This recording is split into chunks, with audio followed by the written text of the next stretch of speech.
Épisode 151 des Technos, dans lequel il sera forcément question du CES 2018.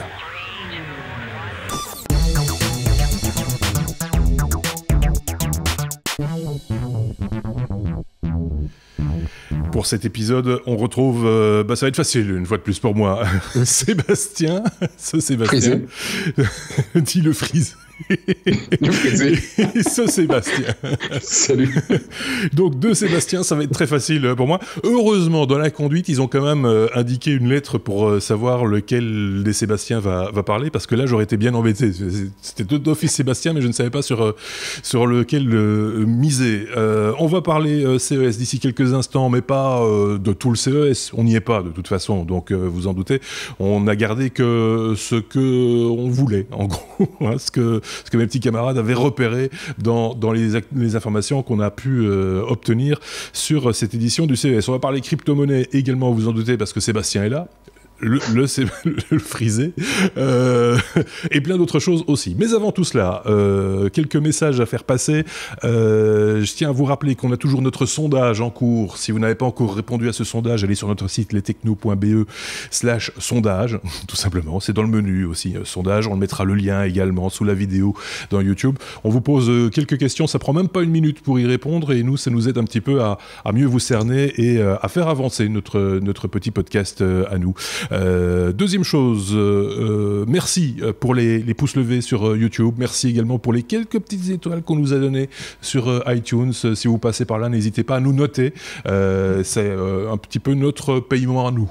On vous demande pas d'argent, mais un soutien de ce type-là, ça nous va bien aussi, parce que ça nous permet de nous faire connaître, et comme ça, plus on est nombreux, plus on est de fous, plus on rit, et comme ça, c'est très bien, on élargit notre communauté, et on peut répondre ainsi à plus de questions. Comme ça, on n'est pas les seuls à répondre à vos questions quand vous en posez. Il y a d'autres personnes aussi qui peuvent y participer.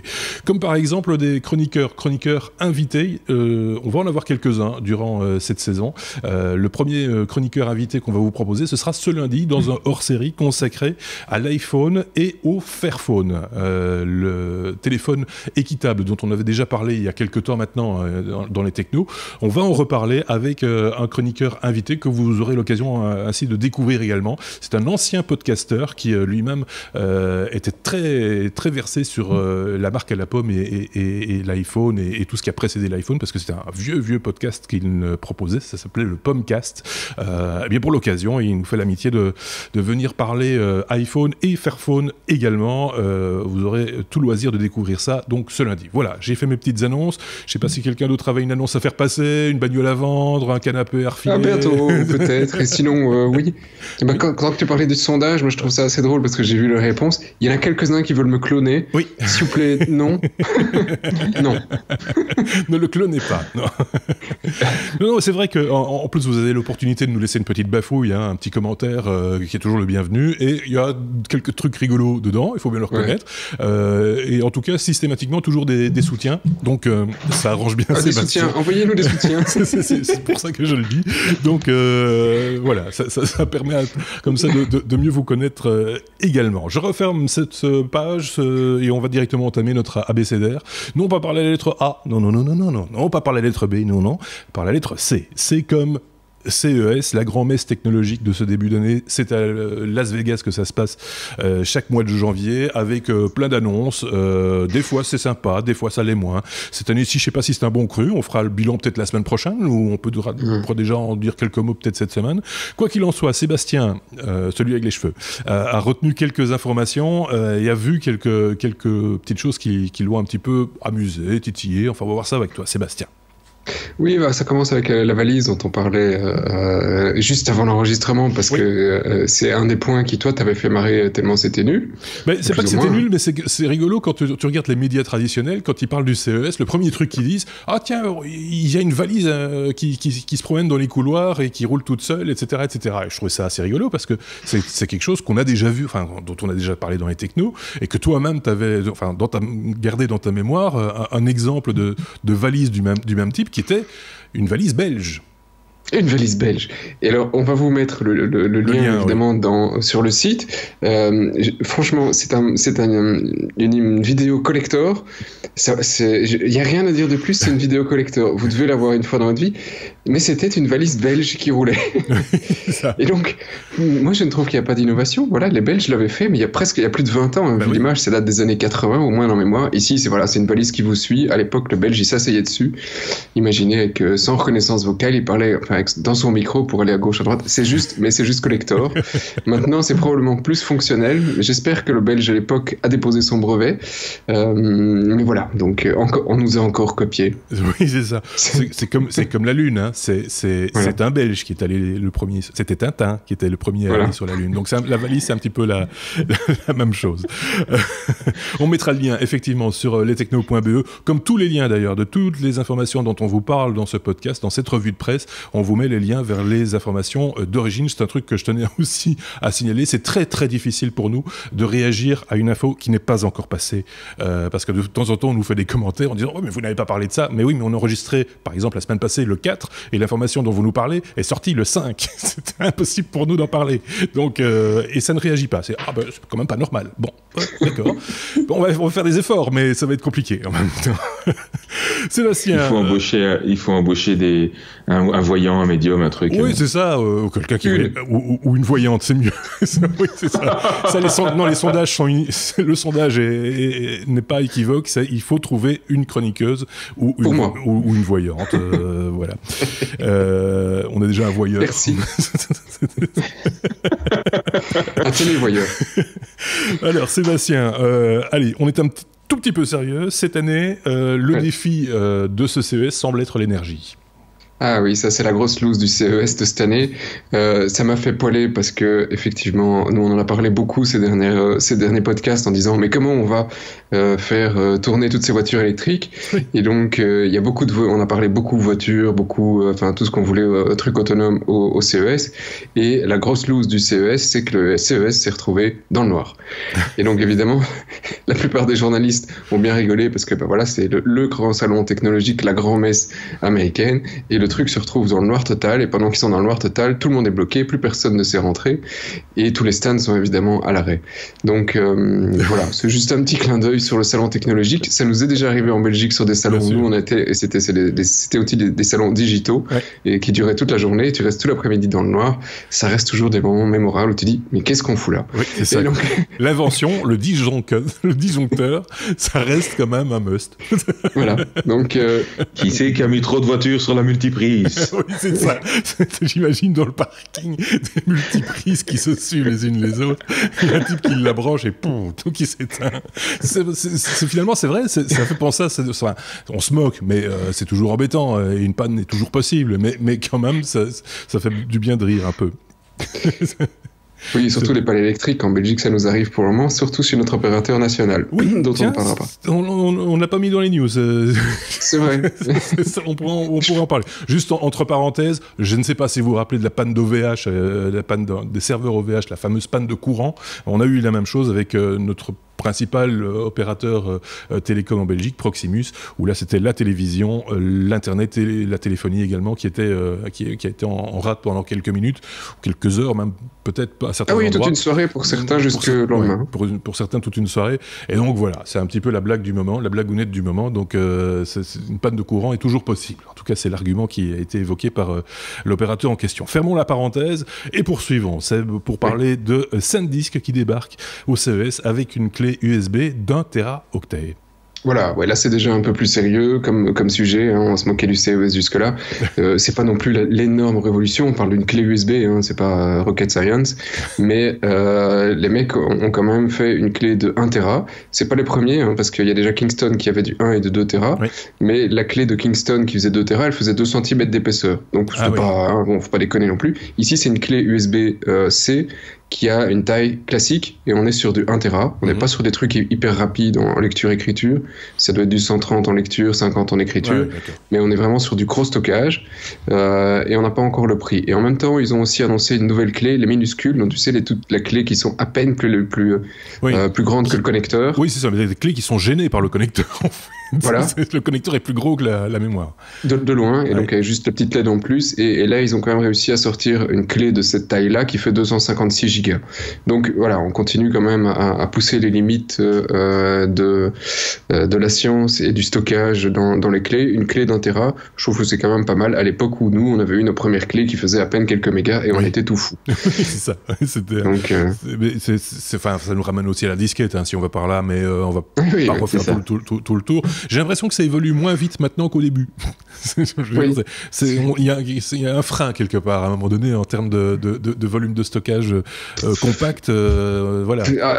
Je suis pas sûr que tu aies vraiment un frein technologique ici, on a plutôt un frein commercial. Tu vois, qui tu vas vendre une clé d'1 Tera aujourd'hui, le marché est pas spécialement en demande d'une clé d'1 Tera, quoi. Non, sauf si tu veux vraiment mettre toute ta collection de MP3 en FLAC, en double exemplaire pour ta bagnole, ou 1 Tera, faut pas déconner, quoi. D'autant qu'on conseille souvent de fragmenter pour éviter, si jamais on en perd une, ou que si elle casse, ou si elle claque, machin, etc., de ne pas avoir tous ses œufs dans le même panier. Et donc, c'est vrai que des volumes pareils, ça commence à devenir un petit peu... voilà, si on perd ce qu'on a mis dessus, si elle est pleine, ça peut être très, très gênant, quoi. Faut être clair. Et j'ai encore, tant qu'on parle de vieillerie, j'ai quand même encore des cartes mémoire qui font... c'était du 8 ou du 16 mégas, hein, donc... et je suis quand même pas si vieux que ça, j'ai encore des cheveux, quoi. Comparé à d'autres... cette blague-là, elle va durer, hein, je suis sûr. Et en plus, je suis sûr que je suis plus jeune que toi, donc... Oui, il y a des chances en plus. Je sais pas, des années 70 ou 80 80. Ah ben voilà. Ah putain, oui. Allez, on poursuit. CES toujours, avec ce qu'on appelle dans les mangas des mechas, mais aussi des mecs, des mèches, des mecs, hein, on dit. C'est un truc un peu... C'est un défi plus qu'autre chose. Hein, on va pas aller en acheter demain, je veux dire. Non. Mais de toute façon, tu pourras pas. De nouveau ici, c'est un truc qui est hors du commun, et c'est une marque qui vend des trucs de luxe, électronique de luxe en général, c'est Furion. Et donc, comme l'article sur TechCrunch clôture sur le prix n'est pas connu, mais de toute façon, si vous posez la question du prix, c'est que vous savez pas vous le payer. Donc ça, c'est déjà clair. Le truc pèse plusieurs tonnes.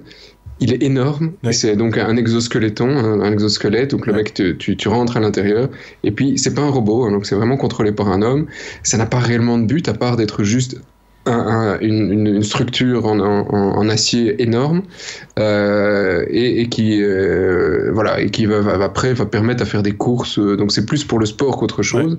Il va quand même à quelque chose comme quasi 40 km/h, donc la moyenne que le truc il gaze quand même. Et ils en ont produit un ou deux déjà, donc et ils en ont fait la démo ici au CES, donc c'est plus un défi technologique pour s'amuser que réellement quelque chose qu'on va retrouver dans la rue, parce que ça passe pas sur l'autoroute. Hein, non, d'une part, et d'autre part, ça a très peu d'intérêt, à part peut-être pour se déplacer dans des endroits un peu escarpés, où les roues ne servent pas à grand-chose, mais ça n'a pas de réelle utilité. Pour faire si, tu pourrais te dire que tu pourrais faire des tâches, genre abattre un arbre, tu vois, aller faire des trucs en forêt, faire des trucs un peu lourds que tu ne sais pas faire avec un homme normal, et qui ne sont pas toujours évidents à faire non plus avec une grue ou avec du matériel classique. Là, je pense que tu as une certaine agilité qui est plus évidente. Donc, il y a certainement ça n'a pas l'air d'être super confort quand même. Quand ça n'a pas l'air d'être confort. Quand on regarde la vidéo, on doit être bien secoué dans ce machin quand même. Mais sur la base, un exosquelette, tu peux espérer qu'il y ait une réelle utilité pour les prochaines années. Mais voilà, là, c'est pour le fun, c'est pour le sport et c'est pour le luxe. Hein. Mais ça reste quand même impressionnant. Et puis, c'est fait aussi pour faire parler de soi. Hein. En l'occurrence, c'est la firme de luxe. Sébastien. Oui, pour info, j'ai découvert il n'y a pas longtemps qu'en fait les exosquelettes sont déjà utilisés, notamment dans l'industrie, pour faire des assistances sur les chaînes de production, pour que les mecs n'aient pas besoin de s'asseoir et tout. Donc il y a des espèces de chaises comme ça qui sont montées directement sur les jambes et où les gars peuvent se poser dessus sans qu'il y ait une chaise derrière eux, etc. Ou alors carrément des aides au portage. Donc c'est des bustes avec des bras articulés qui soulèvent une partie de la charge pour que les mecs se défoncent pas le dos à porter des charges lourdes. Ça existe déjà, c'est déjà des produits commerciaux qui sont utilisés dans les boîtes. Quoi. Comme on avait déjà vu, par exemple, dans Alien 3, me semble-t-il. C'est ça. J'ai pas de bêtises, hein, où effectivement, il y a un peu comme un Clark, mais avec des jambes. Voilà. C'est un peu ça l'idée. On passe à la suite, Sébastien, pour parler de GoPro. C'est un peu la fin du joli rêve pour GoPro, manifestement. Ouais, ça sent le pâté, là. Donc, je suis pas un fan de pâté. Et donc, là, voilà, ils viennent d'annoncer qu'ils abandonnaient tout le business du drone. Oui. Donc, Karma et compagnie, c'est fini, c'est enterré. Avec Karma, très mauvais karma parce qu'ils ont balancé 300 employés. Donc, c'est pas du tout ridicule. Il y a 300 chômeurs. Et, enfin, probablement pas, hein. C'est des bons gars. Ils vont certainement aller travailler chez DJI ou ailleurs. Par exemple. Par exemple. Et donc, voilà, le projet drone est mort. Et en même temps, pour pouvoir survivre et continuer à vendre des caméras, ils ont descendu les prix des Hero 6 à moins de $100 et donc ils baissent les prix. Donc pour le moment, ils font plus d'argent, à tel point que le CEO a demandé à JP Morgan, et ça a été officialisé après l'article dont on vous met la source, qu'ils cherchent un repreneur pour GoPro. Donc ils abandonnent l'histoire. Ça reste quand même une grosse marque, truc qui nous a marqué pendant quelques années. La marque continuera certainement à subsister d'une manière ou d'une autre, hein, mais la société en tant que telle, aujourd'hui, voilà, c'est le début de la fin. C'est une marque aussi qui a développé toute une sorte j'allais dire, un tourisme un peu particulier, c'est le tourisme des sports extrêmes, puisque en tant que sponsor de sportifs extrêmes ou peu extrêmes, en tout cas voyageurs, etc., pour ramener de belles images, que ce soit pour l'instant du ski ou en été de la planche à voile ou du surf et des choses comme ça, c'est aussi une marque emblématique de ce genre d'images maintenant qu'on a dans l'œil par le biais de la télévision, mais aussi et peut-être surtout par le biais de YouTube, par exemple. Donc voilà, je trouve ça, c'est vrai que ça fait un peu. Moi, je mets GoPro toujours un peu en rapport avec Red Bull. Vous voyez ce que je veux dire? Il y a un petit peu ce genre. Ils sont un peu sur les mêmes segments professionnels, entre guillemets. Non? Oui. Le problème de GoPro, c'est qu'ils ont touché notre histoire. Ils ont révolutionné un genre avec la photo, et enfin la vidéo avec l'action cam. Et ce produit n'a pas réellement une suite après. Donc voilà, le reste du marché l'a copié. GoPro a essayé d'autres choses, mais ils n'ont pas réussi un deuxième succès. Et donc voilà, malheureusement, c'est ce qui arrive quand on ne sort qu'un seul bon produit. Seb, oui. Oui, non, c'est fou parce qu'en plus ils ont même réussi à rentrer dans le langage courant, quoi. Enfin, je veux dire, on dit une GoPro, on dit une GoPro même pour les produits concurrents. Enfin, je connais plein de motards qui roulent tout le temps avec une GoPro sur le casque pour regarder des images et tout. Enfin, même si c'est des marques concurrentes, on appelle ça une GoPro. Donc, alors que des action, on devrait l'appeler une action cam. Il y en a, et il y en a plein sur le marché. Hein, il y en a vraiment beaucoup. Et non, on a des modèles chinois. Je sais plus laquelle c'est, mais qui est le 10e. Enfin non, j'exagère. Peut-être la moitié du prix, on va dire, d'une GoPro pour une qualité relativement semblable. Forcément, chez les plus jeunes en tout cas, c'est de l'argent quand même. Donc voilà.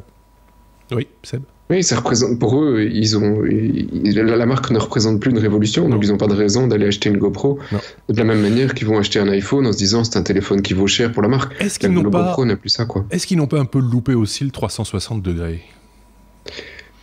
Oui, même si le marché est encore quand même vachement jeune, ils auraient probablement pu essayer sur la VR aussi, mais là aussi c'est un marché vachement jeune et qui n'a pas autant aujourd'hui de ventes que ce que tu as sur sur les caméras. Ils auraient dû baisser les prix ou réussir à trouver quelque chose de plus innovant. Mais le drone, c'était la belle courroie de développement, mais c'était effectivement trop tard, avec un bug en plus qui au moment de la sortie d'un produit concurrent, je pense que c'était la Spark chez DJI, ça n'a pas aidé effectivement. Quoi qu'il en soit, on gardera un œil sur GoPro et son avenir, mais justement, DJI, il en est question, l'autre Sébastien, puisque la firme annonce à l'occasion du CES 2018 de nouveaux gimbals pour filmer stable. Les gimbals, vous savez, ce sont ces poignées avec gyroscope aidant, le fait que la caméra reste, elle, toujours à l'horizontale ou dans la position dans laquelle on l'a scotché, si je puis dire. Hein, c'est ça, Seb. Voilà, donc ce sont des stabilisateurs mécaniques, c'est-à-dire qu'en plus, ça vient en complément du stabilisateur numérique qui est dans l'objectif. Ici, ça stabilise vraiment l'appareil lui-même. Ouais. Et alors, ils avaient déjà le Osmo Mobile 1 qui était déjà assez populaire, mais qui souffrait de quelques bugs assez gênants, notamment le fait que ça ne fonctionnait vraiment qu'avec le téléphone à l'horizontale, en mode paysage, que il coûtait assez cher, c'était au-delà de 300 €. Et puis l'autonomie de la batterie était vraiment pas bonne, et il n'y avait pas moyen de brancher le téléphone dessus parce qu'en plus c'était une prise jack pour brancher, donc c'était assez étrange. Mais pour autant ça a été un produit qui a rencontré un certain succès. Il fallait un micro extérieur aussi parce que le bidule fait du chahut, et donc inutile de vouloir se servir du micro du smartphone dans ce cas-là. Voilà. Donc vraiment plein de défauts, mais en même temps c'était quand même. Mais ça répondait à un vrai besoin, notamment pour comme on en parlait aussi, les nouveaux micro-journalistes, on va dire, et ce genre de choses qui permet en fait d'avoir des images qui ont l'air beaucoup plus professionnelles, même si elles sont tournées avec un smartphone. Et là, donc à l'occasion du CES, ils annoncent 2 nouveaux stabilisateurs comme ça, donc la nouvelle génération de l'Osmo Mobile, l'Osmo Mobile 2, et un nouvel appareil qui s'appelle le Ronin S. Alors l'Osmo Mobile 2 restera pour les smartphones, mais là ils ont amélioré effectivement pas mal de problèmes qu'il y avait avec le premier. Déjà il est un tout petit peu plus léger, 460 grammes je crois au lieu des 500 ça lui arrive, il frise de temps en temps. Il supporte l'orientation portrait. Tu viens de friser, c'est pour ça que... Pardon.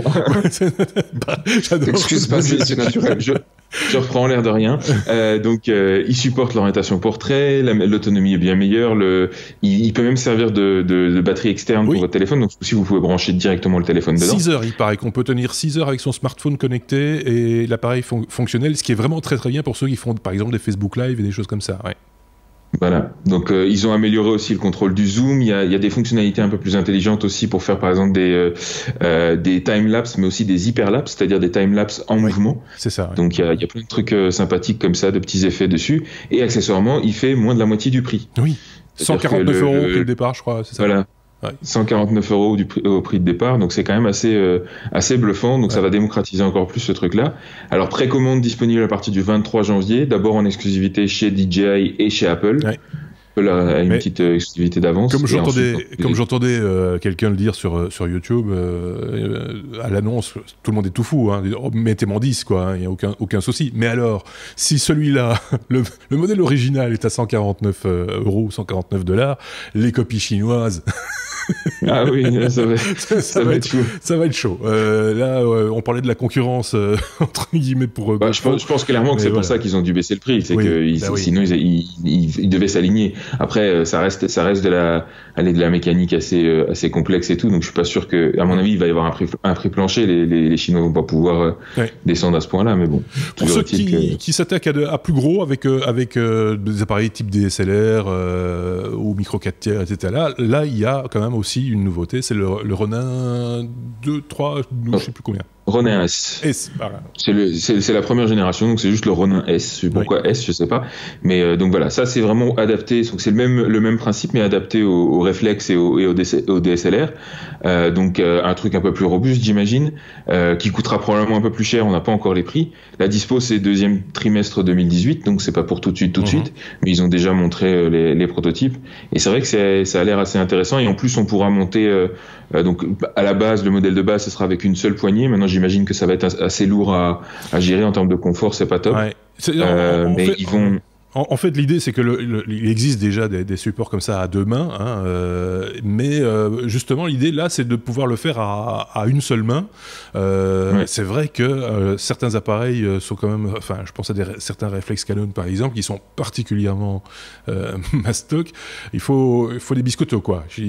À une main, on tient pas longtemps en général. Par contre, sur des appareils micro 4 tiers, genre Pana GH4 ou GH5, c'est pas complètement illusoire, il faut être clair, c'est plus léger. Mais il y aura quand même l'option d'installer un support à 2 mains, donc pouvoir le tenir de manière plus confortable. Donc les deux seront possibles. Parce que le problème après, c'est aussi l'accessoirisation. Quel objectif on va lui coller, si on met encore en plus une caméra, un micro au-dessus ou de l'éclairage et des choses du genre. Donc là, je pense que c'est un usage un peu particulier quand même. C'est pas pour tous les jours. C'est pas pour faire des photos du mariage de son cousin ou des choses comme ça, je pense. Mais bon, bref, c'est plutôt pour la vidéo en plus. Oui. Je peux sortir une mauvaise blague ou c'est trop tôt dans l'année? Écoute, on va noter l'heure et...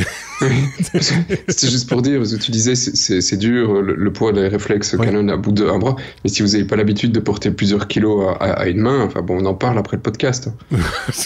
Celle-là, elle était mauvaise. Hein. Ouh là là. Bon, ça va être difficile à justifier. On va censurer sur YouTube quand même, tu vois. Non, parce que là, il va falloir vraiment qu'ils écoutent pour le coup. Il n'y a aucun algorithme qui suit sur ce genre de blague-là, en particulier. Ça, c'est fait. Ça, c'est fait. Donc, tournons la page. Mais restons à la lettre C, si vous le voulez bien, parce qu'on a Seb avec nous, celui qui frise, pour parler crypto. Il n'y a rien de tel, évidemment. Et comme c'est dans l'actualité, on ne va pas se gêner. Évidemment, on ne va pas se forcer à parler crypto-monnaie ou blockchain systématiquement quand Sébastien est là, mais quand il y a de l'actualité, autant en parler. Sébastien, on parle de la fin des cartes Visa Bitcoin. Ça existait, ça? Je ne savais même pas. Oui, donc effectivement, il existe déjà un certain nombre de cartes qui permettent de payer en Bitcoin, mais de manière un petit peu détournée. C'est-à-dire que c'est des cartes prépayées que vous pouvez brancher sur un wallet Bitcoin et qui vous permettent de convertir du Bitcoin en monnaie fiat. Donc en fait, vous payez en monnaie fiat, en euros, en dollars, etc. Mais ça se convertit depuis votre wallet Bitcoin et de manière plus ou moins tardive. C'est-à-dire que soit vous devez la remplir avant, soit vous pouvez même la remplir sur le moment. Il y a même des cartes, je crois que c'est la SpectroCoin, si je me souviens bien, qui existe, où là, c'est carrément, il vous fait la conversion au moment où vous payez, quoi. Donc ces cartes-là existent et elles sont de fait permises par les réseaux Visa et Mastercard, parce que ils n'ont pas le choix, c'est juste une carte de paiement, tout ce qui est plus classique, et c'est la logique qui est autour qui permet de la brancher sur un wallet. Et là, ce qui s'est passé, c'est que donc il y a un certain nombre de fournisseurs de ces cartes-là, donc CryptoPay, Bitwala, WireX et 10X. C'est des gros, enfin c'est les plus gros, c'est parmi les plus gros aux US notamment, qui passaient tous par le même issuer, c'est-à-dire l'entreprise qui s'occupe de produire les cartes et qui travaille directement avec Visa. Et là, donc l'issuer en question qui s'appelle Wavecrest s'est fait couper la chic, tout simplement, et sans autre forme de procès, sans avertissement. Du jour au lendemain, Visa leur a dit le contrat qui était valide hier, il est plus valide aujourd'hui, on arrête tout, on coupe les vivres. Et du coup, du jour au lendemain, ils ont dû arrêter les services. Et du coup, tous les fournisseurs qui travaillent avec eux ont dû arrêter leurs services aussi. Et donc, tous les utilisateurs qui comptaient sur cette carte-là, comme carte de paiement principale, ils se sont retrouvés le bec dans l'eau. Certains se sont plaints, par exemple, qui se sont retrouvés coincés à l'étranger sans moyen de paiement. Voilà, c'était quand même assez tendu. Ouais. Et a priori, il y a toujours pas, enfin, pour cela, en tout cas, il y a pas de solution qui a été trouvée encore à ce jour. Il y a d'autres fournisseurs qui existent toujours et qui continuent à fonctionner avec ces trucs-là. Mais moi, ce qui m'intrigue surtout, c'est pourquoi Visa fait ça, quoi. Un truc qui fonctionnait un jour ne fonctionne plus le lendemain. Ça sent un petit peu le jeu politique quand même. Il y a un jeu politique, de lobbying aussi anti-crypto. On sent les résistances monter de plus en plus, hein, pour l'instant. Je dis pas de bêtises là. Ce qui met en avant pour justifier ce mouvement, c'est de dire ouais, mais quand même avec la volatilité des cryptos en ce moment, c'est quand même pas safe et ça introduit beaucoup d'insécurité. Ouais. Je trouve ça un petit peu léger comme argumentation. Ce qui me paraît un peu plus plausible, c'est surtout que de fait, ils ont peur des cryptos en général parce que certaines de ces cartes étaient aussi utilisables sur pas mal de cryptos. Ils ont peur de ce système de paiement alternatif qui, d'une certaine façon, ils facilitent avec ces cartes-là.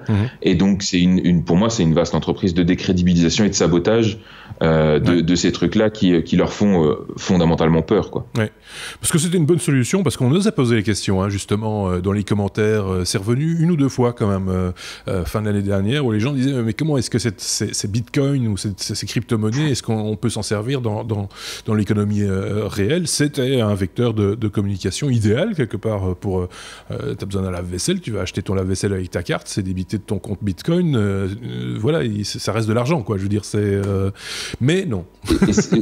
Et c'est en ça que je dis que c'est une entreprise de déstabilisation et de sabotage, parce qu'effectivement, ces cartes-là étaient un réel argument pour dire oui, si le Bitcoin, enfin les cryptos d'une manière générale, sont acceptables même dans des moyens de paiement classiques. Ouais. J'ai un ami qui récemment est allé s'acheter une pizza en Bitcoin, la fameuse, juste en payant avec sa carte Visa, et ça n'a pas posé de problème. Et la personne derrière le comptoir ne savait même pas qu'il payait en Bitcoin. Ouais. Pour eux, c'est complètement transparent. Donc c'était un réel argument. Et là, l'argument tombe, en tout cas, est mise en danger parce que on se dit est-ce que ça tiendra demain, quoi. Oui, c'est ça.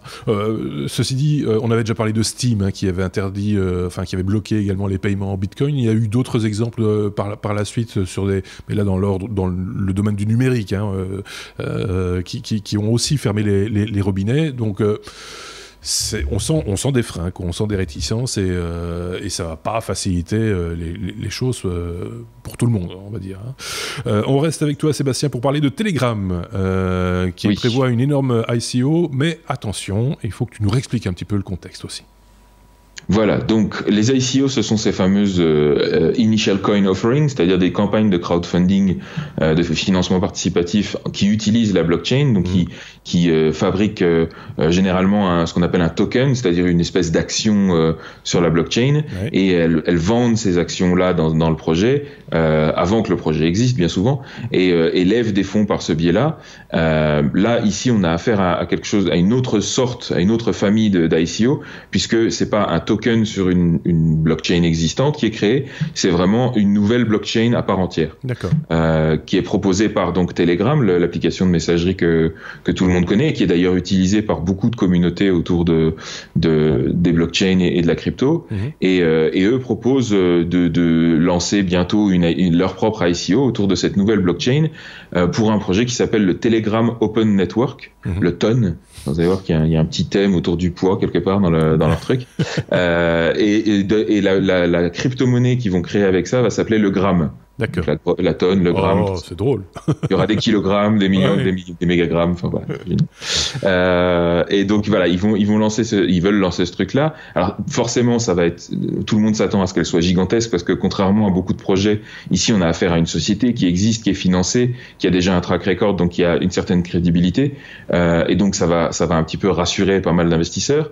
La chose intéressante, c'est qu'ils vont lancer une prévente privée en amont, et l'objectif de ça, c'est de rassurer les investisseurs privés, les investisseurs publics. Enfin, vous et moi, quoi, les petits porteurs, on va dire. Donc c'est intéressant parce que d'habitude le crowdfunding c'est plutôt utilisé dans l'autre sens.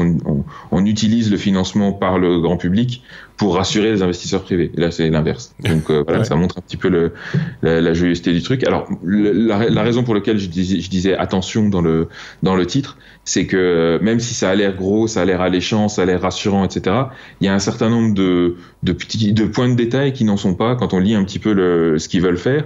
Alors le premier truc, c'est qu'ils annoncent plein d'avancées technologiques. Alors notre blockchain, elle va faire ci, elle va faire ça, elle va être super rapide, on va gérer des millions de transactions par seconde, etc. Et pour tout ça, ils s'appuient sur des choses très théoriques. Ils parlent de mécanismes qui, même sur Ethereum, sont encore à l'état de recherche et développement, et eux prétendent pouvoir déjà les mettre en production d'ici 2 ans. Donc c'est un petit peu ambitieux. Et en plus de ça, donc eux, leur algorithme de consensus, donc dans une blockchain, il y a toujours cet algorithme qui est au milieu, c'est ce qu'on appelle la preuve de travail sur le Bitcoin et l'Ethereum par exemple. Eux vont utiliser la preuve d'enjeu, là aussi, c'est encore quelque chose de très théorique, mais du coup, ça veut dire que pour pouvoir valider des transactions, il suffira d'avoir beaucoup de crypto-monnaies. C'est ça. Et là où ça devient dangereux, c'est que dans l'ICO, dans les termes de l'ICO, Telegram précise qu'ils se réservent pour eux 52% de l'inventaire de crypto-monnaies. D'accord. Donc d'emblée, ils détiennent plus de la moitié du réseau, donc ils peuvent en faire ce qu'ils veulent. Donc du coup, on n'est pas du tout sur quelque chose de décentralisé. Donc il faut faire vraiment très attention à ça. Oui, ça peut paraître très rassurant parce que c'est une grosse boîte, qu'ils ont 180 millions d'utilisateurs. Oui, mais en même temps, ils n'ont pas une image super classe, quoi. Telegram, quand on parle de Telegram au grand public, c'est souvent parce que c'est le vecteur de communication privilégié de certains, de certains mondes, et en particulier celui du terrorisme, par exemple, parce que crypté, parce que voilà, et donc qu'un tel acteur vienne sur le terrain de la crypto-monnaie avec des arguments un petit peu, si je retiens ce que tu as dit, limite mafieux entre guillemets, bah c'est voilà, c'est pas. Disons qu'il y a, comme ils le disent très bien dans l'article sur TechCrunch, c'est que en plus il faut voir que les fondateurs ont une histoire. Les fondateurs de Telegram, c'était les fondateurs de VK, qui était le Facebook russe, et ils se sont fait racheter assez violemment et expulser un petit peu de leur boîte. Donc là maintenant ils ont un petit peu la phobie du contrôle et de l'appropriation, et donc ils essayent de faire un truc un peu indépendant des gouvernements et des investisseurs, mais pour moi ils le font de manière un petit peu brutale. Et puis en plus ils ont l'ambition aussi d'aller jouer sur les plates-bandes de WeChat qui fonctionnent très bien en Chine grâce à leur système de paiement intégré. Et donc là, ce qu'ils aimeraient faire avec la crypto-monnaie, évidemment, c'est de faciliter les micro-paiements à l'intérieur de l'application. Donc ils planifient, enfin voilà, ils tablent sur ces choses-là. Il faut savoir quand même que ce que eux veulent faire, dans le sens, on a une application de messagerie qui va intégrer des crypto-monnaies, ça a déjà été fait, ou en tout cas c'est déjà en train d'être fait dans l'autre sens, c'est-à-dire des applications de blockchain qui intègrent des fonctionnalités de messagerie. Status, par exemple, c'est un client mobile qui est en cours de développement et qui va faire plus ou moins ce que veut faire aussi Telegram autour de ça. Donc voilà, il y a des choses à suivre, mais il faut vraiment, enfin, encore une fois, il y a beaucoup de gens qui investissent dans les ICO à tort et à travers. J'attire l'attention sur le danger quand même de certains aspects de cet ICO qui moi me font tiquer. L'autre Sébastien, level index, un truc à dire. Oui, au ciel. Parce que tu parlais effectivement réseau plutôt terroriste, etc. sur Telegram, pour lequel effectivement on les connaît et on en parle dans les grands médias. Il faut savoir que sur Telegram, tu vas retrouver pas des dizaines, mais des centaines et des milliers de groupes de crypto. Tous les gens qui parlent de crypto, le réseau social qu'ils utilisent, c'est pas Facebook, c'est pas Twitter, c'est pas machin, c'est Telegram. Oui, c'est uniquement Telegram. C'est l'image que renvoie Telegram par ailleurs par le biais des... L'image du grand public. Mais tous ceux qui jouent et qui effectivement essayent de suivre les news, quasi toutes les news des cryptos sont d'abord sur Telegram et ensuite après sur des blogs. Donc Telegram, c'est vraiment... Voilà, le réseau social sur lequel tu peux aller discuter pour de la crypto. Et c'est parfois un peu louche, parce que tu as des techniques comment dire, où ils vont tous pousser les gens à acheter une crypto parce que les gars en ont acheté pour pouvoir la vendre juste. Donc il y a toute une série de mouvements. Des trafics d'influence quelque part. Oui, j'en reviens plus sur le terme, mais voilà, bref, où ils vont essayer juste d'influencer le cours pour pouvoir vendre leurs actions, leurs tokens. Donc tout n'est pas bleu. Tout n'est pas rose. Oui, c'est ça. Merci. Je n'ai pas entendu. On appelle ça du pump and dump. D'accord. Okay. Merci Sébastien. Merci Sébastien. Et merci Sébastien. Et je vais repasser la parole à Sébastien parce que, justement, puisqu'on parle de crypto-monnaie, il y a tonton Warren qui n'est pas d'accord. Il dit que tout va péter, Sébastien. Voilà. C'est une ultra brève, mais ça m'a fait marrer quand je l'ai lu. Je n'ai pas pu faire autrement parce que ça m'a rappelé un hors-série qu'on a fait il y a la saison passée, je pense, sur un test ADN. Je vais y arriver. C'est un long shot, mais et donc le gars, il nous sort la crypto, ça va mal se finir, blablabla. Et puis en même temps, de tonton Warren, c'est Warren Buffett, pour être. Warren Buffett, oui, c'est ça. Et puis t'as le mec de JP Morgan qui redit en même temps, ouais, tant pis, c'est de la fraude. Et si vous mettez de l'argent, tant pis pour vous, vous allez le perdre. Et j'ai juste tiqué parce que Warren Buffett, si vous reprenez le numéro qu'on avait enregistré sur l'ADN, c'est mon cousin au 5e ou 6e degré, un truc comme ça. Donc, alors, cher cousin, s'il te plaît, c'est pas bien de dire ça. Un lien de famille, un lien de sang avec Warren Buffett. Avec Warren Buffett. C'est incroyable, ça. Mais fais péter les beaux oufs, par contre, si tu veux. C'est l'héritage qui va être intéressant. Oui, c'est ça. Voilà. C'est surtout comment le récupérer, l'héritage, qui va être intéressant, si tu vois ce que je veux dire. Je pense qu'il y a quand même pas mal de monde dans la boucle. Malheureusement, oui, tu vois, je suis à un niveau qui est trop loin. Oui, c'est ça. Par contre, tu pourrais lui porter préjudice. T'imagines le chantage qui est en train de se monter. Sébastien, tiens, je te laisse la parole pour parler. On va clôturer l'aspect, quasiment clôturer l'aspect crypto, en tout cas avec une annonce qui a été faite dans le cadre du CES ou en marge du CES, je pense. C'est Kodak, la marque Kodak, qui se lance dans la crypto pour les photographes. Ouais. Bah, évidemment, si c'était pour les musiciens, ce serait plus difficile, tu vois. Et je suis resté gentil, tu vois, j'ai pas envie qu'on soit filtré à chaque fois. Et alors, en fait, le truc est pas con, donc ils vont lancer une ICO, ici aussi la même chose, Sébastien vient de nous l'expliquer, donc on va pas recommencer tout le temps de soin, mais donc fin du mois, et le but de leur crypto, c'est quoi? C'est simplement d'y lier les droits d'une photo. Et donc comme ça, tu pourras transférer et revendre les droits d'une photo, et ce sera lié à de la crypto.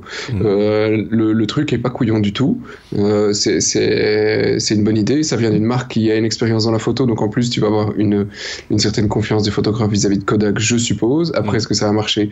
Très bonne question, mais en attendant, les investisseurs... L'action a explosé. 40%, 37%. Sébastien, je me tourne vers l'autre. Sébastien, on avait parlé, on avait évoqué ça dans les hors-séries justement consacrées à la crypto-monnaie, de la blockchain, idéale évidemment pour tout ce qui est support média, et on avait parlé de musique, mais on peut parler aussi d'images ici, c'est le cas. Ouais.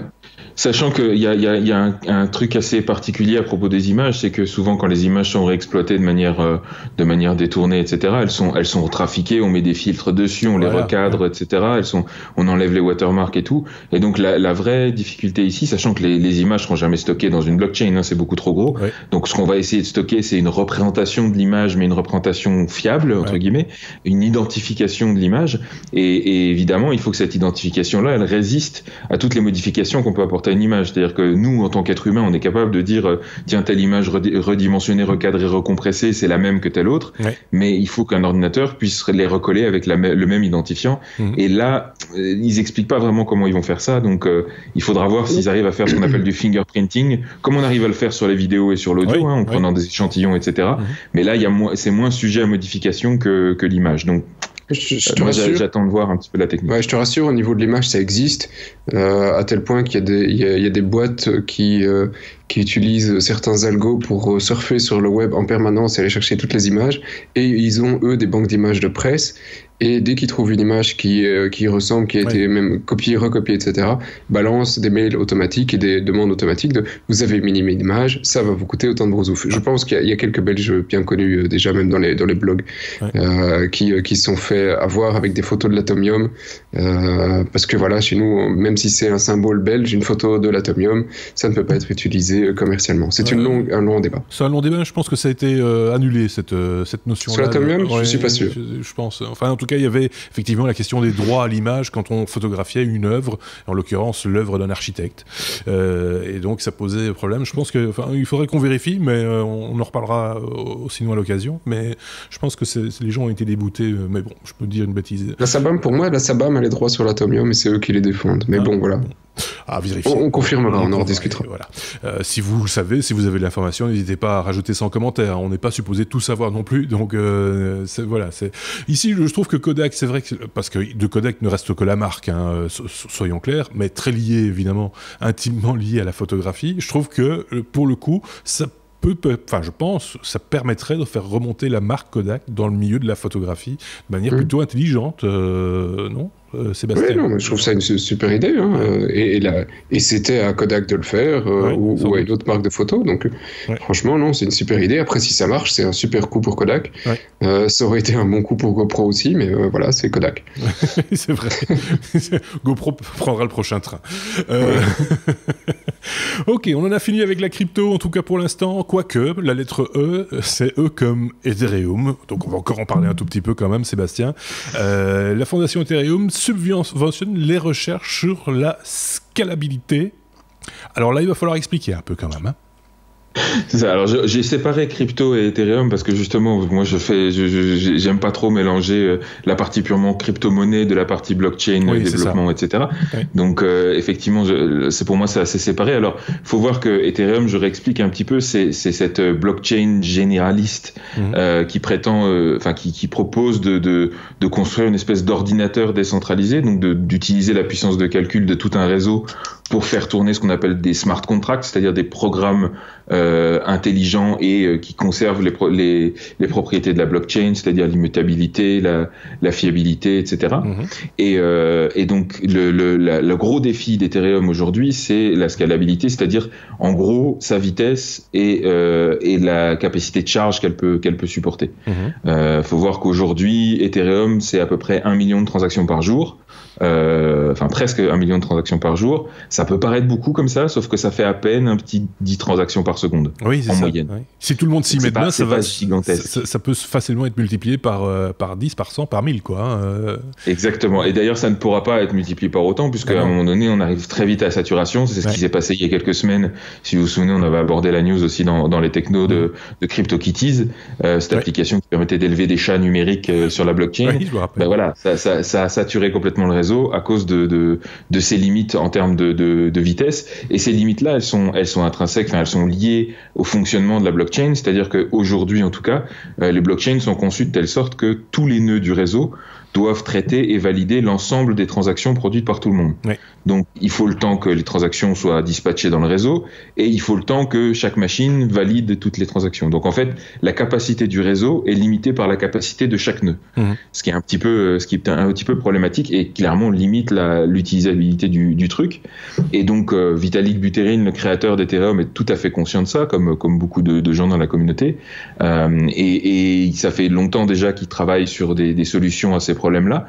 Et là, ils viennent de lancer un programme de subvention, de subside, pardon, et qui va vraiment insister sur tous les travaux et les projets qui vont venir apporter des solutions concrètes à ces problèmes-là, sachant que en fait la fondation Ethereum, donc qui chapeaute un petit peu tout le développement du réseau, se pose en éditeur de standards, de protocoles d'une certaine manière.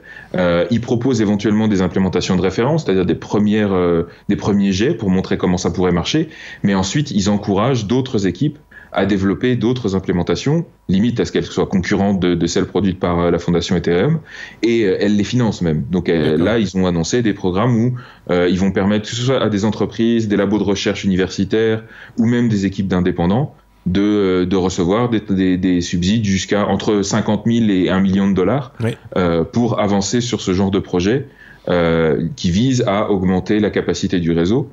Et donc en gros il y a deux grandes pistes sur lesquelles on parle. C'est ce qu'on appelle le sharding, c'est-à-dire l'idée que justement on fragmente un petit peu les données de la blockchain pour qu'elles soient subdivisées et que tout le monde n'ait pas tout traité.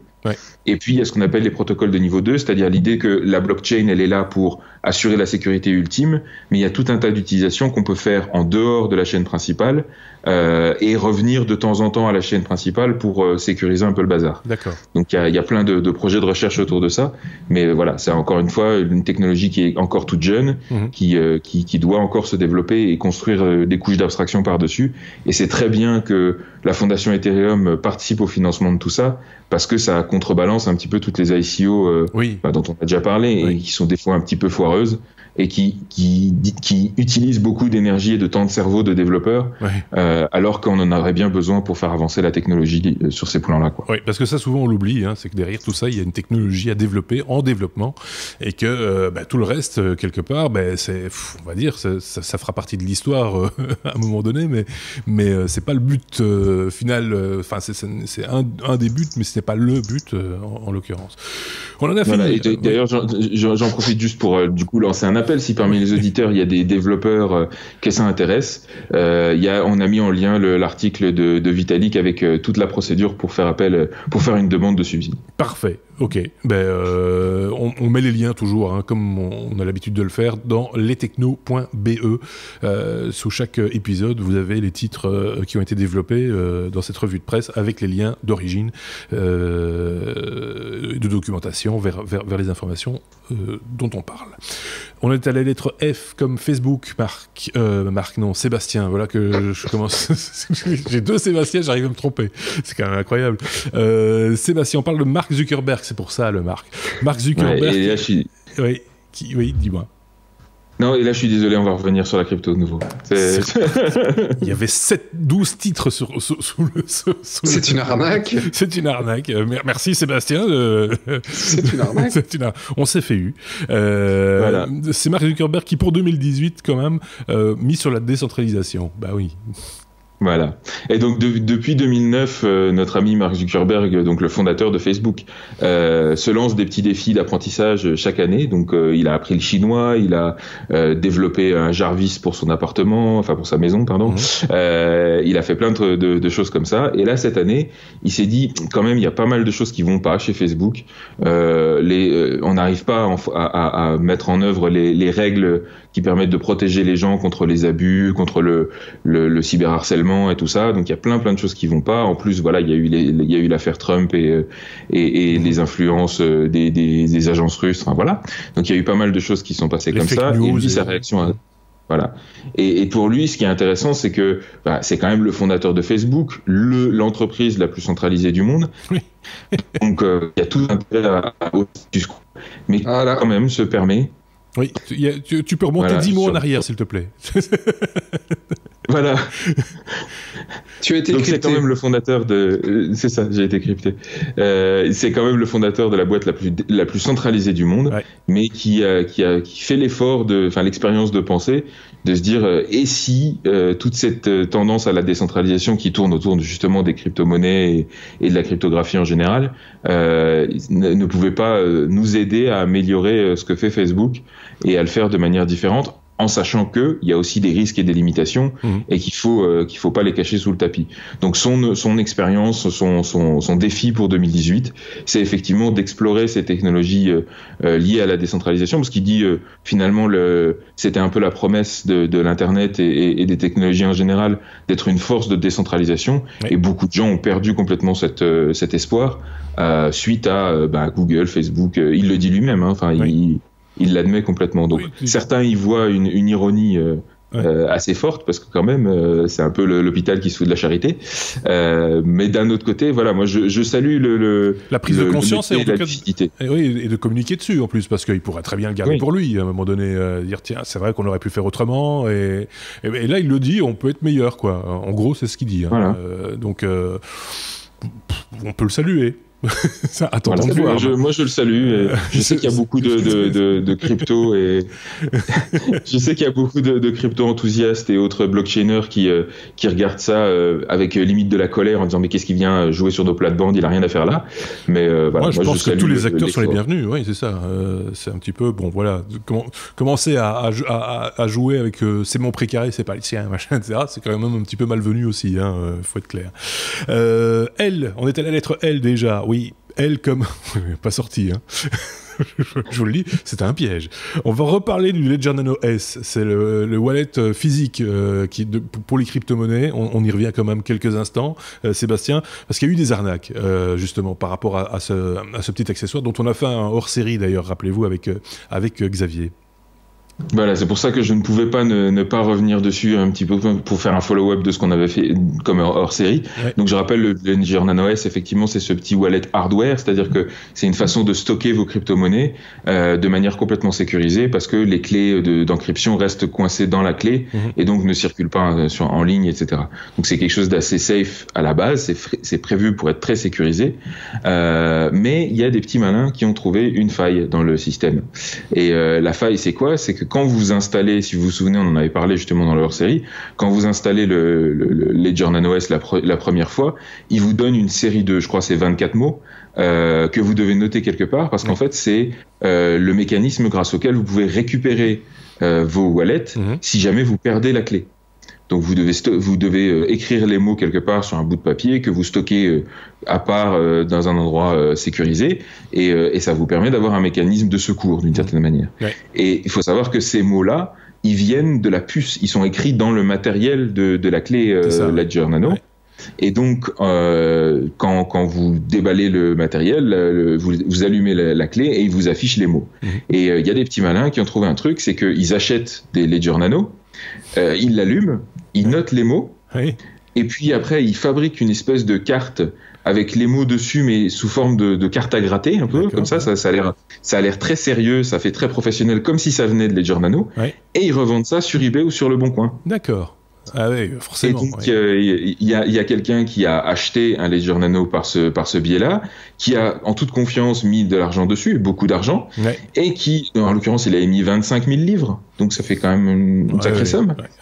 Et un beau matin, il s'est levé pour constater que ses wallets avaient été vidés. Et tout simplement parce que les gens qui avaient noté les mots avaient réussi à récupérer la clé privée finalement de son wallet et à vider intégralement les comptes.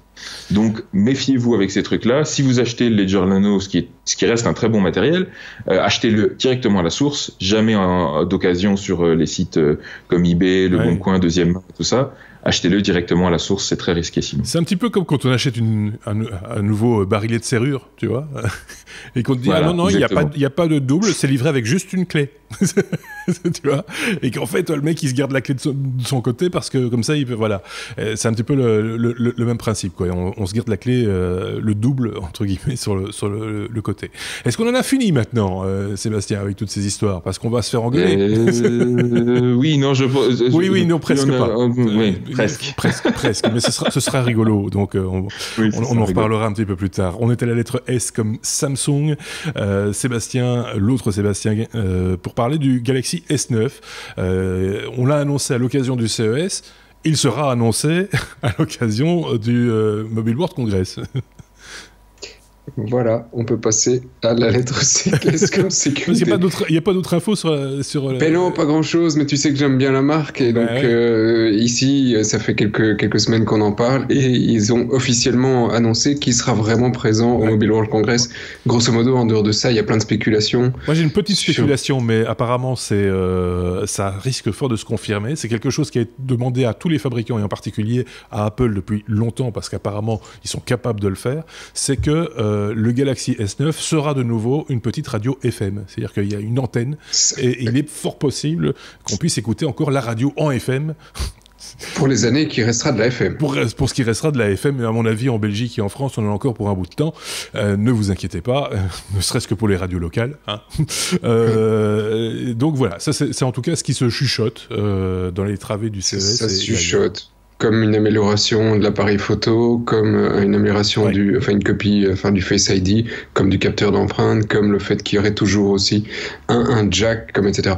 Et la seule chose qui est quasi sûre, c'est le processeur qu'on va retrouver, ce serait l'Exynos 9810 pour l'Europe et le reste du monde, sauf les États-Unis qui eux auront un truc Qualcomm un Snapdragon qui serait moins performant. Et le truc est plus rapide, plus performant, plus court, plus petit, machin, tout bazar. Donc le truc est voilà, c'est un peu le seul truc qu'on est quasi sûr sur le S9. Pour le reste, il faudra attendre le Mobile World Congress, ce qui est dans pas longtemps, hein, c'est fin février. Oui. C'est beaucoup plus tôt donc que l'année passée. Ce qui risque là par contre de poser un petit problème à Samsung quand même, parce que les gens auront acheté leur téléphone depuis moins d'un an, donc c'est pas sûr qu'ils réussissent à en vendre aussi bien que l'année passée. Il n'est pas dit qu'ils soient mis en vente directement non plus, hein. C'est déjà normalement arrivé. En général quand ils le font, Samsung on le met en vente et dans les 10 jours, tu peux précommander le lendemain et c'est 10-15 jours et le truc est livré, donc il n'est pas question qu'ils l'annoncent pour longtemps après. L'année passée, tu vois, c'était présenté milieu ou fin mars et c'était lancé en avril, donc c'est pas donc ici ça va être la même chose, présenté fin février, probablement livré en mars. À suivre donc, et on suivra ça évidemment, hein, le Mobile World Congress, puisque c'est vrai qu'on annonce de moins en moins de nouveautés en smartphone au CES du coup. Il y en a eu un petit peu, mais c'est jamais très, voilà, c'est pas très retentissant, il faut le reconnaître. On attend autre chose du CES que des annonces smartphone, surtout on attend Mobile des télés. Oui, on attend des télés des télés, toutes sortes de télés et des sèche-linges. Parce que ça, on n'en parle pas. Hein, ils font les malins. Ils envoient des journalistes sur place, etc., pour parler de la French Tech et des valises qui roulent toutes seules. Par contre, les sèche-linges et les lave-vaisselle, ils en parlent pas. Enfin bref, passons à la suite. S comme sécurité. Si tu veux que j'en parle, j'ai un nouveau surgélateur. Moi, je peux mettre une clé dessus pour pouvoir savoir la température de mon surgélateur. C'est vrai. Une clé USB en Wi-Fi. Je peux connecter mon surgélateur en Wi-Fi. En Wi-Fi, et alors toi, tu as l'information sur quoi? Sur ton smartphone? Sur mon smartphone pour savoir quelle température il y a. Et alors, le seul truc qui manque encore maintenant, c'est une petite caméra à l'intérieur pour voir que c'est bien état. Oui, c'est ça, c'est ce qui manque à tous les frigos. Honnêtement, c'est ce qui manque dans mon frigo. Une petite caméra à l'intérieur de mon frigo pour pouvoir l'allumer à distance pour dire est-ce que j'ai encore ça, mon Dieu, dans mon frigo? S'il vous plaît, un jour, les gars. Oui, c'est oui. Et du coup, est-ce que je peux le hacker pour lui faire résoudre des hot dogs par hot dog? Pour ceux qui ont vu pour ceux qui ont vu Silicon Valley, oui, ils utilisaient des frigos pour faire tourner un algorithme d'intelligence artificielle. Donc c'était même beaucoup plus vulgaire que ça. Mais donc voilà. Fin de la parenthèse. Sébastien a donc un frigo semi-connecté, on va dire, hein, parce que surgélateur. Le frigo. Surgélateur. D'accord. Ok. Le frigo, ça viendra sans doute. J'espère. Oui, on te le souhaite. Mais sinon, il y a peut-être moyen des webcams autonomes que tu peux taper dans le frigo. Oui. Si ça existe, mettez un commentaire, j'achète. C'est ça. Ça, j'achète. Ça dépend du prix aussi. D'autant plus que tu préfères, toi, les caméras câblées, me semble-t-il. Oui, mais il y a moyen d'aller récupérer la lime sur l'ampoule qui est dans le frigo. Il a pensé à tout. Ça, j'ai déjà regardé. Oui. C'est quoi? C'est du 12 volts? C'est du 12 volts. Et moyen. Bon, allez. Pas moyen d'être sérieux de 10 secondes avec ce Sébastien-là.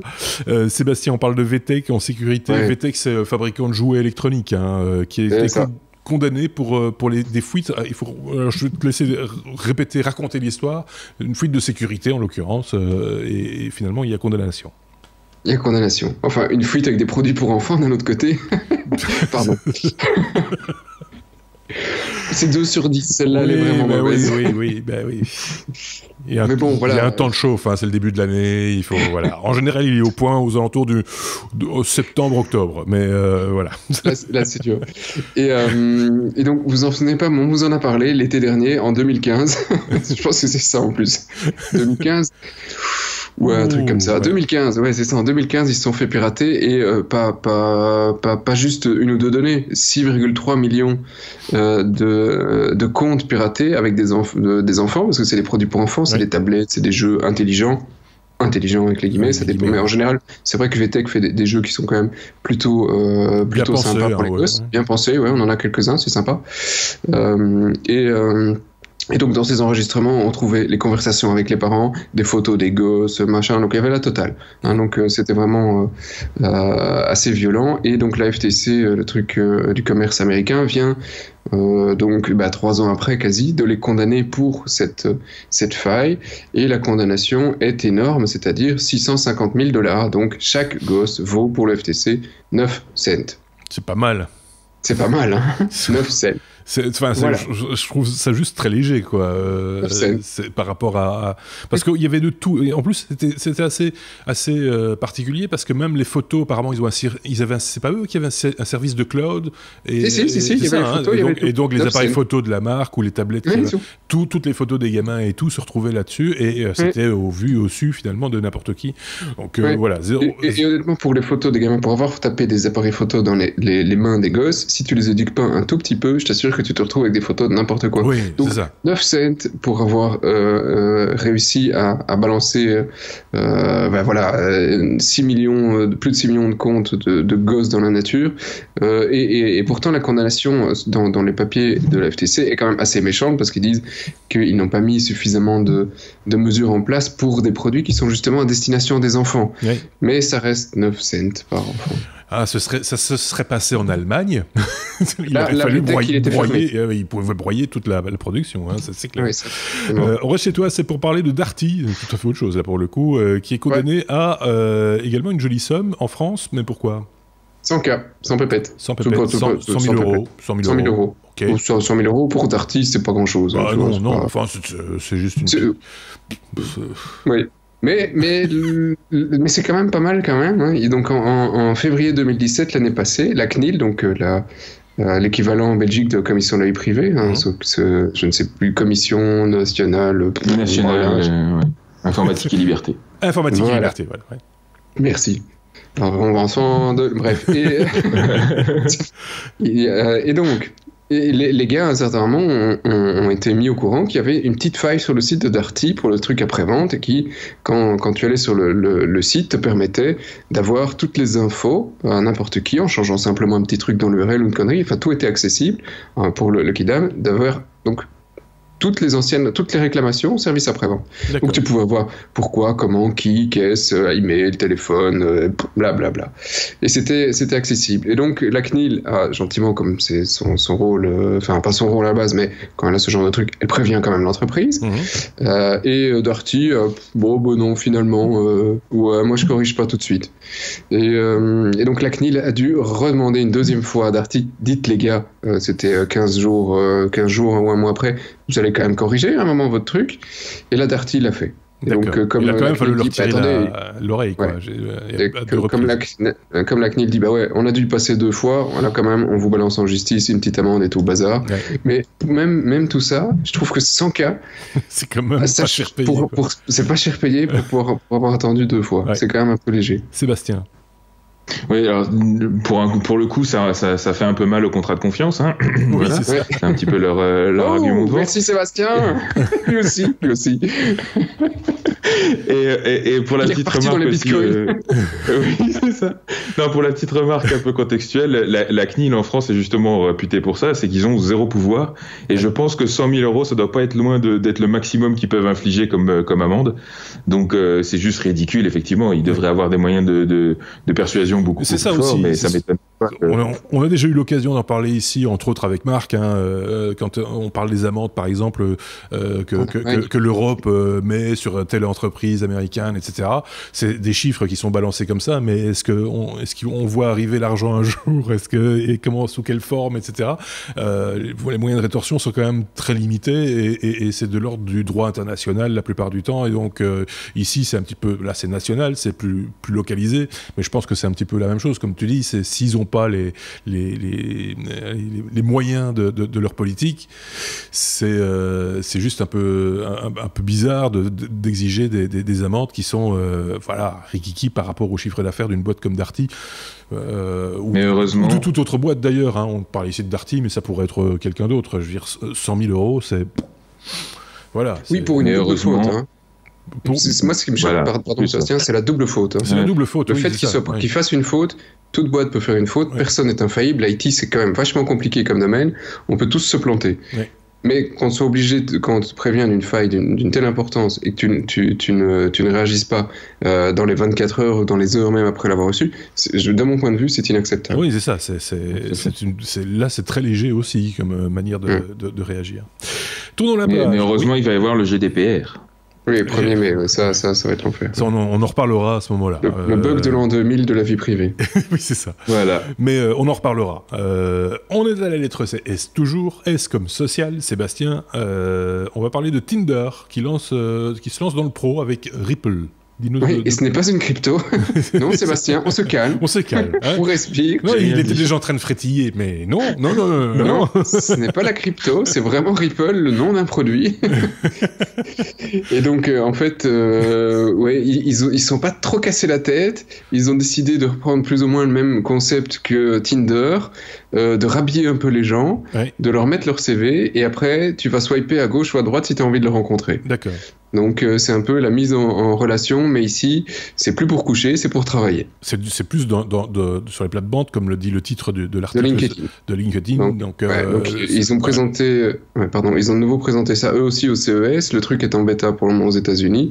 Je sais pas trop comment ça va fonctionner réellement sur le marché, si les gens vont adhérer à ce genre de truc ou si ça va tout de suite partir en vrille, parce que c'est Tinder qui le fait. Donc tu vois, d'une certaine manière, il y a l'image qui est derrière. J'imagine cette image horrible du directeur des ressources humaines qui est non, tu vois, c'est monstrueux quelque part. C'est un peu bizarre. Surtout que ce genre d'application existait déjà. Hein. Effectivement, là, ce qui est nouveau, c'est que c'est Tinder qui le fait, mais ça fait déjà 2 ans que j'entends parler de ce genre de truc, que ce soit pour le recrutement ou même pour l'investissement dans les startups, etc. Il y a plein de swipe apps comme ça pour tout et n'importe quoi, et y compris pour le recrutement. Donc là, c'est étonnant de voir Tinder le faire. Et effectivement, comme tu dis, l'image qu'ils ont dans le grand public, l'image sulfureuse qui va avec, elle va être difficile à décoller, quoi. Ça va être difficile. Bizarre. Je ne relèverai aucun terme, mais par contre, il y a quand même une critique en lisant l'article que je trouvais. C'est vrai que ces dernières semaines, je trouve que ça devient pénible. LinkedIn. Il y a un problème pour le moment sur le réseau, c'est que on se retrouve quand même, enfin je sais pas vous, peut-être que c'est vrai que j'ai beaucoup de collections sur le réseau et donc ça m'amène aussi parfois beaucoup d'emmerdes de liens via, mais il n'y a pas une semaine où tu te prends pas 2-3 comptes de spam de gens que tu n'as jamais entendu parler en Russie, en pays de l'Est ou aux États-Unis machin, qui au final te rajoutent pour essayer de te vendre des trucs et ça sent plus le bot qu'autre chose. Et là, le réseau, ça fait longtemps maintenant, ça fait des mois, et ça continue, et c'est vraiment très pénible. Moi, j'ai pas ce problème, mais je suis CEO de rien du tout, moi, donc en même temps... Non, mais c'est vrai qu'en tant qu'informaticien, c'est des trucs qu'on voit très souvent, et alors ce qui est très drôle, justement, c'est cette nouvelle tendance qu'il y a des boîtes qui cherchent à vous vendre des trucs, souvent des boîtes indiennes d'ailleurs, qui vous envoient des demandes de connexion avec des photos de profil que pour le coup, on swiperait bien right sur Tinder, tu vois. Oui, c'est ça. Des demoiselles Svetlana, je sais pas pas d'où, qui ont l'air fort aguichantes. Et puis une fois que tu as le contact, que tu l'appelles au téléphone, c'est hello, I would like to understand your problem. Oui, c'est ça. Mais non, moi, j'ai pas ce type de problème, moi. Bizarrement, personne ne m'aime, je pense. Je ne suis pas un assez gros poisson, sans doute. Ça doit être ça. Oui, ils vont chercher sur l'un ou l'autre qu'on doit avoir en commun, et puis après, dès que c'est parti, t'es parti. Hein, moi, ils spamment comme des porcs, mais comme des porcs. Ouais. Hein. Par contre, moi, j'ai des fans de la chaîne de télé pour laquelle je travaille qui serait bien pote avec quelqu'un qui travaille là. Mais voilà, c'est au-delà de ça, j'ai rien d'autre.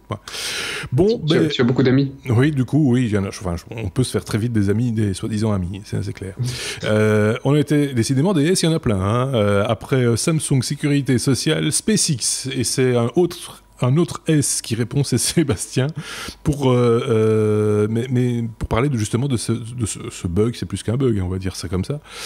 C'est la perte d'un satellite, le satellite Zuma.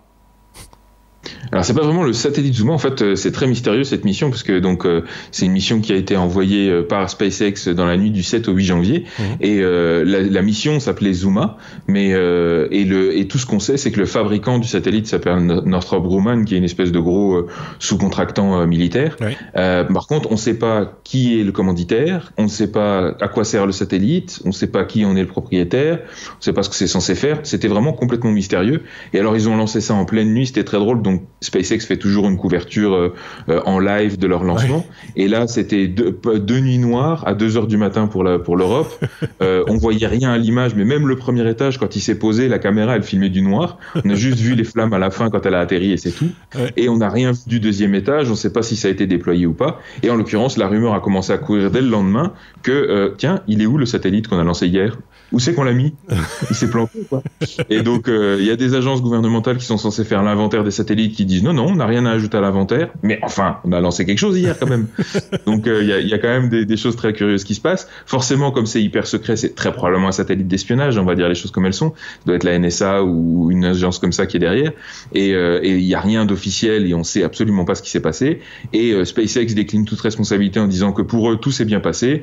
Ils ont lâché le truc, le deuxième étage a déployé le satellite. Après, si le satellite est retombé sur Terre, s'est crashé dans l'océan, a été pulvérisé dans l'atmosphère, c'est pas leur affaire. D'accord. Donc pour eux, ils ont fait le job, quoi, en gros. Pour l'instant, dans l'état actuel de l'enquête, ils disent que de leur côté, il n'y a pas eu de problème et que donc il n'y a aucun changement de prévu dans leur calendrier de lancement, ce qui m'arrange beaucoup parce qu'il y a des choses très intéressantes qui arrivent derrière. Mais voilà, il y a beaucoup de spécialistes qui disent quand même, soit on l'a perdu, soit on veut vraiment cacher qu'il existe. Oui, c'est ça. On l'a lancé, mais il est déjà sorti du scope de tout le monde, quoi. Donc, on considérera que dans quelques temps que c'est un déchet de plus autour de la planète. Bon, ben voilà, c'est quand même très, très bizarre. C'est vrai que ça avait fait un peu pas les gros titres, mais tout le monde se moquait un petit peu. Ils disaient, tiens, c'est quand même bizarre ce lancement. En général, c'est vrai que SpaceX met les formes en général quand ils lancent un truc et qu'ils le réussissent. Voilà, ça fait un peu plus de mousse que ça. Et là, c'était un petit peu plus particulier. À ce propos, tu le disais, il va y avoir d'autres lancements prochainement. Est-ce qu'il n'y a pas un test du gros lanceur là, avec les trois réacteurs, hein, c'est ça, hein, c'est ça. Alors là, si vous voulez faire exploser votre esprit, hein, pour prendre une traduction de l'anglais littéral, le 30 janvier, normalement, il est prévu le premier lancement de test de la Falcon Heavy, qui est en fait une Falcon 9, mais avec 3 boosters principaux. Et donc là, ce qui va être intéressant, c'est que donc la fusée va décoller. Ensuite, les 2 boosters auxiliaires vont se séparer et atterrir chacun de leur côté, mais en parallèle, en même temps, sur des pas de tir, enfin sur la Terre, la terre ferme. Et ensuite, le booster principal, un petit peu plus tard, va aussi réatterrir, mais là en pleine mer sur la barge. D'accord. Donc, si ça marche, sachant qu'il y a Elon Musk a déjà prévenu qu'il y avait de grandes chances que ça marche pas du tout, que ça explose en plein vol, que ça foire complètement. Mais si ça fonctionne, ça va être particulièrement impressionnant. Et pour la petite histoire, le payload, comme c'est un vol de test, donc la charge utile qu'il y a dans le deuxième étage, c'est ni plus ni moins que la première Tesla Roadster de Elon Musk qu'il envoie en orbite, sur l'orbite martienne. Donc, et qui va jouer Space Oddity de David Bowie sur son autoradio. Ce mec est complètement allumé. Il est complètement allumé, il a le sens du spectacle, j'adore. Et t'imagines ce qu'il fout comme pognon quand même pour ça. Moi, ce que j'adore, c'est qu'en plus, quand il dit il y a de fortes chances pour que ça marche pas, c'est du genre on va essayer quand même. On s'en fout, c'est quelques centaines de millions. C'est un nouveau lanceur. Enfin, je veux dire, il a lui-même partagé pas mal de vidéos de tous les lancements foirés qu'ils ont eu avec Falcon 9 au début, et notamment les réatterrissages foireux. Enfin, c'est inévitable parce qu'il y a tout un tas de choses qu'on ne peut pas tester en laboratoire et sur pas de tir, et il y a rien à faire. Il faut le tester dans les conditions réelles de l'atmosphère, etc. Tu replaces ça dans un contexte passéiste, tu vois. T'imagines von Braun lors du lancement de la Jupiter 9 dire on va essayer juste pour voir. de fait, c'est ce qui s'est fait. C'était beaucoup moins médiatisé et il n'y avait pas YouTube Live pour le diffuser. Mais le nombre de fusées qui sont crachées, enfin, c'était. Non, et non seulement ça, c'est les propulseurs de la Jupiter 9, on ne pouvait pas les tester en fait, parce que c'est parce qu'ils étaient carbonisés. Une fois qu'ils étaient utilisés, ils étaient pas réutilisables. Donc c'était un coup de poker. Ça marchera peut-être. On en a explosé, je sais pas combien sur le pas de test. Celui-là, peut-être qu'il va marcher. C'est quand même très particulier et ça joue quand même avec des gros sous. Hein. Tant que ça joue pas avec des vies humaines, ça c'est encore autre chose. On avance dans cet épisode 151 qui n'en finit pas, décidément. On est à la lettre W pourtant. W comme Wi-Fi. Sébastien, en Courtois. On va parler d'une nouvelle version du protocole WPA, protocole que tout le monde utilise aujourd'hui pour sécuriser son réseau Wi-Fi. C'est un nouveau protocole qui est en préparation suite à KRACK, K-R-A-C-K. Le KRACK. Voilà. Donc on se souvient de l'attaque KRACK qui avait été révélée en automne 2017, notamment grâce aussi à des chercheurs belges qui avaient trouvé cette faille qui permettait en fait, dans certaines conditions finalement assez restrictives, mais de faire tomber la sécurité, d'attaquer le handshake, c'est-à-dire la négociation qu'il y a entre le point d'accès Wi-Fi et la machine qui essaie de s'y connecter.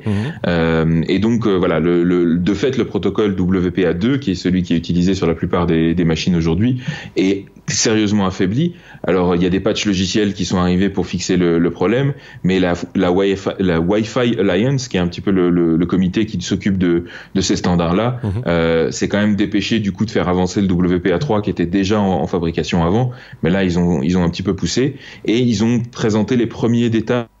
Le premier draft officiel va être dispo un petit peu plus tard cette année, mais il y a déjà les premiers détails qui sont sortis, et il y a notamment 4 nouvelles fonctionnalités dedans qui vont être intéressantes. C'est d'une part la protection contre les attaques en brute force, c'est-à-dire que en gros vous essayez plein de mots de passe, au bout d'un moment il va vous envoyer bouler en disant non ça c'est bon, t'as assez essayé, maintenant ça va aller.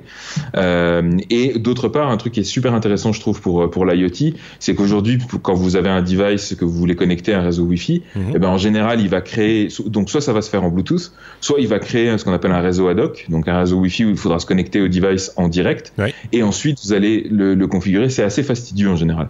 Et là, dans WPA3, il y aura une fonctionnalité qui permettra de faire de la configuration déportée, c'est-à-dire que vous pourrez par exemple utiliser votre téléphone, votre smartphone, pour configurer vos ampoules connectées. D'accord. Et tout ça de manière sécurisée en passant par la nouvelle version de WPA. Donc il y a des choses un petit peu plus poussées en termes d'encryption et tout ça, mais moi c'est les deux choses que j'ai retenues, et donc on va attendre ça avec impatience. Les premiers devices qui l'utilisent devraient sortir normalement d'ici la fin de l'année. Ouais. Bon, bah, c'est une bonne nouvelle quand les choses avancent comme ça, c'est plutôt bien. J'avais en tête un truc, Sébastien, mais l'autre Sébastien, rappelle-toi, tu nous avais testé ton réseau Wi-Fi domestique, une solution qui était un peu plus performante que celle qu'on utilise d'habitude avec des répéteurs, etc. Est-ce que tu peux revenir sur le nom du truc Orbi. Orbi. Je me demande si... Ils ont fait une annonce aussi au CES avec une version mini, je pense, ou attends, je ne me souviens plus. Un peu plus accessible au niveau financier et un peu moins mastoc, parce que c'est vrai que c'est un appareil assez volumineux. On en avait fait un hors-série, je vous renvoie à le hors-série d'il y a quelques mois maintenant. Hein, ils ont fait déjà la mise à jour pour corriger la faille, effectivement, en l'occurrence ici. Je ne le retrouve plus comme ça, effectivement, mais ils ont balancé un nouveau produit. Je vais essayer de le retrouver pendant qu'on a éventuellement le prochain sujet. Si on a le temps, on en reparlera. C'est à l'occasion du CES que l'annonce était faite. Ça vient de me traverser l'esprit maintenant. Et c'était l'occasion justement parce qu'on parlait Wi-Fi. Je sais qu'il m'a envoyé. De revenir dessus, mais voilà, c'était aujourd'hui même, je pense, ce 11 janvier que l'annonce a été faite. Okay, c'est ça, ils ont lancé un Orbi Micro. Micro, c'est ça, voilà. Un Orbi Micro, le RBK20, qui, 250 mètres carrés, et a priori devrait être moins cher. Prix disponibilité, 249 €. Oui. En pack de 2. Et il y aura un pack de 3 prochainement. 249 €, c'est vrai que c'est nettement moins cher que ce qu'on avait jusque-là. Donc, mais ça reste cher. Hein. Je vous renvoie, mais c'est une technologie naissante aussi, on va dire. Je vous renvoie vers ce hors-série consacré à Orbi. Je n'ai plus la référence en tête, mais c'est pas très grave. C'est une autre manière d'élaborer son réseau Wi-Fi sur une grande surface quand vous avez beaucoup d'étages à la maison ou que vous êtes sur une... Voilà. C'est plutôt efficace comme procédé. On en est à la lettre W qu'on a renommée. Hein. Ça s'appelle maintenant Oui mais non. À la place de quoi déjà ? Non, on va pas le dire. C'est la lettre W comme oui et non qui clôture donc chaque épisode. En tout cas, on essaye. Ici, avec une information, on va encore parler. On vous avait prévenu un tout petit peu crypto-monnaie, Sébastien, puisque Nabila, spécialiste du cheveu détendu et de la poitrine opulente, fait la pub pour des bitcoins. Voilà, et pour le coup, c'est fait remonter les bretelles par l'autorité des marchés financiers. Je crois que je pensais pas dire Nabila et autorité des marchés financiers dans la même phrase. Non, c'est clair. et donc voilà, donc elle a publié une petite vidéo sur son Snapchat. Ouais. Vous savez ce truc que les enfants utilisent, mais nous on sait pas.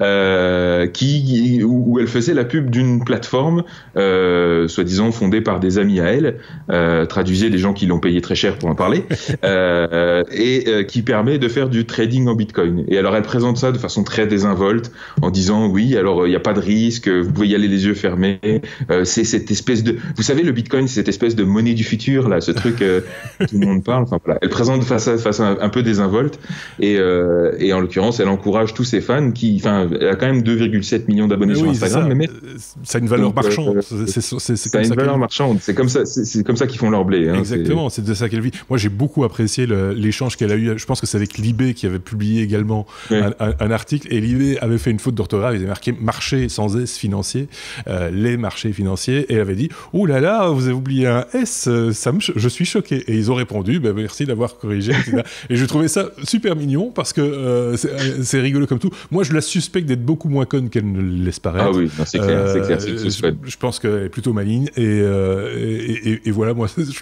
j'ai trouvé ça assez rigolo. Ceci étant dit, la légèreté avec laquelle elle a présenté le truc, ça pose quand même question aussi, hein. Il faut le reconnaître. Oui, voilà. et puis en plus, c'est le côté un petit peu décalé de dire alors moi par exemple, j'ai investi 1 000 € dessus, j'ai gagné déjà 800 €. À mon avis, elle a gagné beaucoup plus que ça, juste pour parler de la plateforme en question. Oui. Donc c'est un petit peu... Oui. Sébastien, l'autre. Attends, moi, avant que je meure. D'un autre côté, j'ai envie de la défendre, moi, parce que je suis d'accord avec vous. Hein, elle a pas à faire. Enfin, je trouve le message pourri. C'est pas son. Mais c'est pas une journaliste. Et pourquoi, en quoi elle aurait pas le droit d'être sponsorisée pour faire une pub sur son Instagram ? Moi, je juge pas. Très honnêtement. D'une certaine manière. Pourquoi ? Voilà. C'est ce qu'on pourrait éventuellement dire. Mais là, c'est aux spécialistes à parler, de dire, voilà, elle envoie quand même les gens à la mort quelque part. Ils vont dépenser des sous et peut-être qu'ils vont les perdre parce qu'il faut comprendre quand même les mécanismes de la crypto-monnaie. Et il y a énormément de gens pour l'instant qui se lancent dedans un peu les yeux fermés, mais qui, par exemple, n'achèteraient pas d'actions en bourse, des choses comme ça, et qui ont aucune connaissance des mécanismes financiers et qui se lancent là-dedans. Il y a un danger quelque part. J'entends, mais est-ce que tu peux demander à une femme comme Nabila de commencer à éduquer la population ? Ah non, mais ça, tu vois, pour moi, elle est cohérente avec son image, elle fait de l'argent sur le truc. Écoute, surtout qu'elle n'est pas la première à le faire. Hein. Non, en plus, certainement elle n'est pas la première à le faire. Paris Hilton avait déjà fait défrayer la chronique il y a 1 an de ça, je crois, en faisant la pub d'une grosse ICO, etc. Donc c'est pas la première à le faire. Effectivement, elle est dans son rôle, mais c'est bien aussi que certains médias plus officialisé la rappel à l'ordre, quoi. Oui, faut recontextualiser à un moment donné le minimum, parce que sinon... Oui, et alors, tu dois savoir, hein, il y avait un Belge qui faisait ça à l'époque, je pense qu'il a arrêté maintenant, et qui faisait effectivement du growth hacking avec certaines marques, mais les marques n'annonçaient jamais qu'elles travaillaient avec lui, et lui était payé à ce qu'il avait sur certains contrats, hein, on a eu des conférences très intéressantes avec lui, était payé après à ce qu'il arrivait à ce qu'on parle de cette marque dans les médias. En bien en mal, on s'en fout, il voulait être au page en disant voilà, il y a un couillon qui a été, j'imagine, c'est pas ça, qui a été roulé à 280 en Lamborghini, etc. Et à côté de ça, Lamborghini qui allait dire mais non, Candan, c'est pas absolument un bon comportement. Et le mec était payé au nombre d'articles. Tu imagines ici, si elle a été payée au nombre d'articles qui ont critiqué Nabila sur la plateforme. Elle a été encore plus payée pour l'écho que ça a eu que pour le fait qu'elle en ait parlé directement. Oui, je ne penserais pas qu'on aurait eu autant de joie à parler de Nabila dans ce podcast, par exemple. On parle d'une femme. Et je le répète, je pense qu'elle gère super bien son truc et que voilà, elle est dans son rôle et ça rentre complètement dans le. Voilà, qu'est-ce que vous voulez qu'on dise de plus par rapport à ça? Notez quand même que pour ce premier numéro que j'enregistre de l'année, j'ai défendu la seule femme que vous vouliez attaquer du numéro. Hein. Mais non, on voulait pas. C'est moi qui l'ai défendu. Je veux qu'on le note quelque part. Hein. Bon, ça va, c'est bon. On est arrivé au bout. 151e épisode. C'est le premier épisode de l'année de Sébastien. Au carré, au cube. Et au carré d'ailleurs, oui. Et ça s'est bien passé encore. Enfin, pour l'instant en tout cas, on verra plus tard. N'hésitez pas à nous laisser vos commentaires comme d'habitude, à partager cette vidéo, à mettre des pouces si ça vous a plu, des petites étoiles, etc. N'écoutez pas. De nous donner des notations comme je vous le disais au départ. On se retrouve très prochainement pour le 152e, d'abord la semaine prochaine, jeudi. Et puis également, je le rappelle, pour le hors-série de ce lundi, un hors-série un petit peu plus long que d'habitude, mais le sujet en vaut la peine, en tout cas c'est ce que je pense. Et là aussi, n'hésitez pas à le commenter dès que vous l'aurez entendu. Avant, ça paraît un petit peu compliqué. Merci à Sébastien d'avoir participé une fois de plus à cet épisode. On se retrouve très bientôt. Merci à Sébastien également, et lui aussi on le retrouvera bientôt. N'ayez crainte, parce que je sais que certains sont fans de Sébastien, et de Sébastien aussi sûrement, mais de Sébastien particulièrement. Ça devient compliqué. Merci à tous, à très bientôt, au revoir.